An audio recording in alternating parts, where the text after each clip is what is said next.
მე რო შემოვდიოდი სტუდიაში და მაშინ სასწავლო სტუდია მებარა დირექტორი ვიყავი.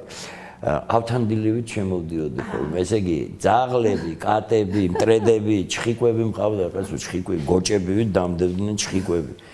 ესენი რომ დამდებდნენ.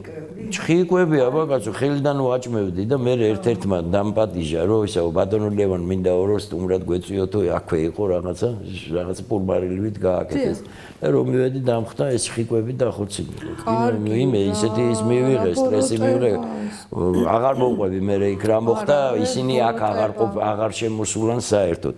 და აი რომ მივდიოდი ამ სტუდიიდან ისე წნებოდა გული იყო გარკვეული პერიოდი როდესაც მე აქ არ ვიყავი რომ ამდენი ეს მიუსაფარი ცხოველები და რაღაცეები და მაიკო აღმოჩნდა ის ადამიანი რომელსაც ასე უყვარს და არა მარტო აჭმევს და ასმევს ექიმებთან დაყავს და მთელ ნემსებს უკეთებს და რასაღრა კარგი გოგო ხარ ძალიან კარგი პიროვნება ხარ ასევე დიდ პატივს მე იურას რომელიც ჩემი ძალიან ძვირფასი მეგობარი იყო ჩვენი სტუმარი იყო ოღონდ ხელოვანი კაცების წარმომადგენელი ჩვენი პირველი სტუმარი იყო იურა ჩავწერეთ დიდი მადლობა მაიკო პირიქით შენ მადლობა რომ ხარ ჩვენი სტუმარი და ხარ ესეთი ძალიან კარგი ადამიანი ნუ ჩვეულებრივი ადამიანი ვარ არაფერი ისეთი ბატონო ლევან ჩვეულებრივი ისეთი ვარ როგორც უნდა იყოს ადამიანი